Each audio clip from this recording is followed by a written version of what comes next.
تو اس حوالے سے آپ کے پاس جو ٹوٹل ویلیو ہو جائے گی چارج کی اور ٹوٹل الیکٹرک فیلڈ کی ویلیو جو ہے وہ کمپیوٹ کی جا سکتی ہے. And we can compute here as کہ آپ کے پاس جو ٹوٹل الیکٹرک فلکس ہوگا it can be computed as this formula while we can compute the electric field as E is equal to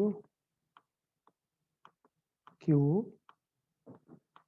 over 4 pi epsilon naught R square. تو اس حوالے سے ہم اس کو کمپیوٹ کر سکتے ہیں. تو اس حوالے سے آپ کے پاس یہ جو الیکٹرک فلکس ہے وہ کمپیوٹ کیا جا سکتا ہے اور وہ برابر ہوگا Q ناٹ ٹائمس جتنا چارج انکلوز ہے اوور ایپسلون ناٹ کے حساب سے. As you can see easily here above yields the point charge formula, so field of the shell mimics as a point charge. تو اس سے آپ یہ بھی دیکھ سکتے ہیں کہ یہ الیکٹرک فیلڈ کا فارمولا ویسا ہی ہے جیسا آپ کے پاس پوائنٹ چارج کا ہوتا ہے اور وہ یہ بتانے کی کوشش کر رہا ہے کہ آپ کے پاس جو شیل ہوتے ہیں ایکچولی طور پہ ان کا بیہیویئر پوائنٹ چارج کی طرح کیا ہی کیا آبزرو کیا جاتا ہے. Similarly, for the case when you have inside point of observation, تو تب آپ کے پاس جو ہے اس شیل کے لحاظ سے الیکٹرک فلکس کیا ہوگا جب آپ شیل کے انسائڈ موو کرتے ہیں. Then the situation is quite similar to the previous one. آپ نے کیا کرنا ہے, you have to just take a similar Gaussian surface spherical symmetry کے لحاظ سے, اور وہ spherical symmetry اس طرح سے ہو کہ آپ کی جو Gaussian surface ہے وہ اس پوائنٹ میں سے پاس کرتی ہو. Just like you can see here, now for this time this is the position of the point with respect to the center of the Gaussian spherical shell. تو اس حوالے سے آپ کے پاس یہ پوزیشن ہے جی R آپ کے پاس. So in that particular way we can see here کہ یہ آپ کے پاس R position ہے. Now for this time A and B are much greater than as compared to the R, اور R is much smaller as compared to the A. اور اس Gaussian surface کے enclose جتنا بھی چارج ہے اس کے مطابق electric flicks compute کیا جا سکتا ہے by using the Gauss's law. So this is very clear from this figure that now for this time we have nothing in Gaussian surface. تو اس کا مطلب جو ٹوٹل چارج ہے وہ Gaussian surface کے اندر جو انکلوزڈ ہے وہ زیرو ہو گیا ہوگا. سو الیکٹرک فلکس کس کے برابر آ جائے گا جی, زیرو ہو جائے گا. So above implies that E is equal to 0 in the side, which shows that Q enclosed is 0. So the field due to the shell of the charge vanishes everywhere inside the shell. So you can understand that کہ ہم shell کے اندر کسی بھی جگہ پہ point لے لیں تو ہم ہمیشہ آپ کے پاس جو وہاں پہ الیکٹرک فلکس ہوگا وہ زیرو ہوگا because it has zero electric field there. Similarly انہی دونوں باتوں کو اگر ہم کمبائن کریں ان سائڈ اور آؤٹ سائڈ والی سچویشن کے لحاظ سے تو it becomes very easy to understand that کہ آپ کے پاس سچویشن جو ہے وہ ایزی ہو جاتی ہے. According to the shell theorem, یہ جو دو سچویشن ہمیں شیل کے لحاظ سے پڑھی ہیں it becomes the shell theorem proper, اور یہ دو اسٹیٹمنٹس جو ہے ہمیں دو کلیئر سچویشنس کے بارے میں سمجھنے کی مدد دیتی ہیں. As you can see in the first situation, the uniform spherical shell of charge behaved for external points as if all its charge were concentrated at its center. تو یہ پہلی بات ہے کہ اندر والی جتنی بھی ٹوٹل چارج ہوتا ہے وہ سرفیس کے اوپر ایسا ہی لگتا ہے جیسے کہ سارے کا سارا چارج جو ہے اس کے سینٹر پہ واقع ہے. In the second way, you can see a uniform spherical shell of the charge exerted no electric force on a charge particle placed inside the shell. تو یہ ہے کہ سارے کا سارا جو چارج کا ایفیکٹ ہوگا اور سارے کا سارا آپ کے پاس جو ویلیو ہوگی وہ only for the exterior charge کے لیے ہوگی, اور ہمیشہ جتنا فلکس ہوگا ایکسٹیریئر ٹو دا شیل ہوگا, اور وہ اس حوالے سے ہی فورس ایکسرٹ کرے گا جو باہر باؤنڈری کے علاوہ اوے فرام دا باؤنڈریز ہیں ان کے اوپر افیکٹ محسوس ہوگا ہمیں. جبکہ اگر کچھ اس کے سینٹر کے اندر جو نیٹ افیکٹ ہوگا فورسز کا فیلڈز کا وہ زیرو ہو جائے گا, اور شیل کے ان سائڈ پارٹیکل جو بھی موجود ہوں گے ان کے اوپر کسی قسم کی فورس ایگزرٹ نہیں ہو رہی ہوگی, اور نیٹ فیلڈ کیا ہوگا جی, زیرو ہوگا.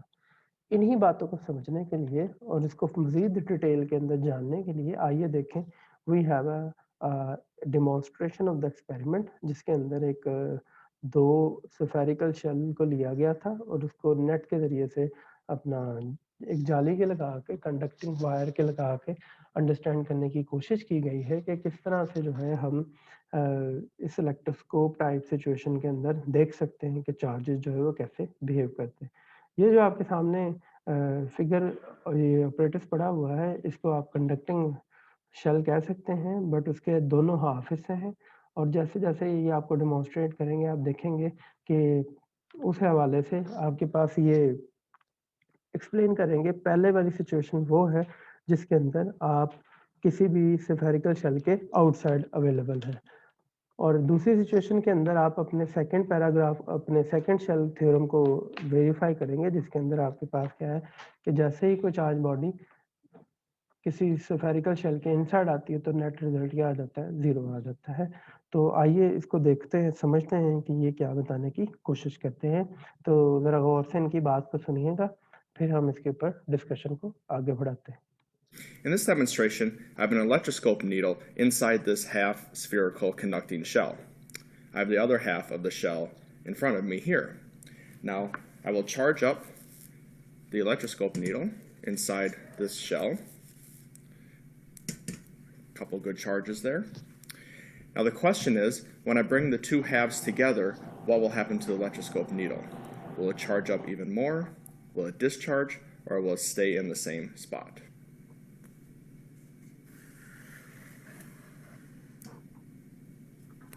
So as you can see, the electroscope needle discharged completely. Gauss's law tells us that charge likes to be on the outside of a conducting surface. So once I brought the two halves together, I formed a conducting surface. All the charge went to the outside, discharging the needle. Now, if I separate the two halves,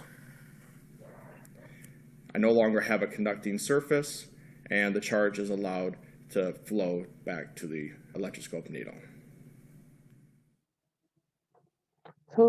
جیسا کہ آپ نے ابھی دیکھا تو انہوں نے ہمیں دونوں ہی شیل تھیورمز کو پروف کر کے بتا دیا کہ کس طرح سے جو ہے ہمارے پاس شیل تھیورمز جو ہے وہ سچویشن ٹو سچویشن اپلائی کیا جا سکتے ہیں, اور اس سے ہم اپنی انڈرسٹینڈنگ کو بنانے کے بعد ہم ان کو اپنی ریئل لائف اپلیکیشنز کے اندر استعمال کر سکتے ہیں.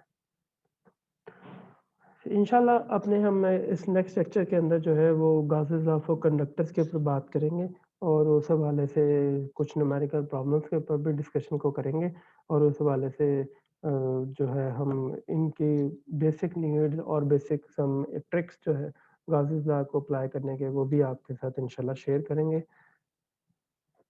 میں امید کرتا ہوں آپ کو اس لیکچر کی سمجھ آئی ہوگی. یہ ویسے تو it's quite short lecture, but انشاءاللہ جو ہے پھر بھی کسی قسم کا کوئی پرابلم ہے, ڈسکشن ہے, کنفیوژن ہے تو you can join our interactive session. آپ زوم میٹنگ کے ذریعے سے, واٹس ایپ گروپ کے ذریعے سے اور یوٹیوب کمنٹ سیکشن کے ذریعے سے اپنے کنفیوژن اور کوشچنس کو پوچھ سکتے ہیں. اپنا خیال رکھیے گا. اللہ حافظ.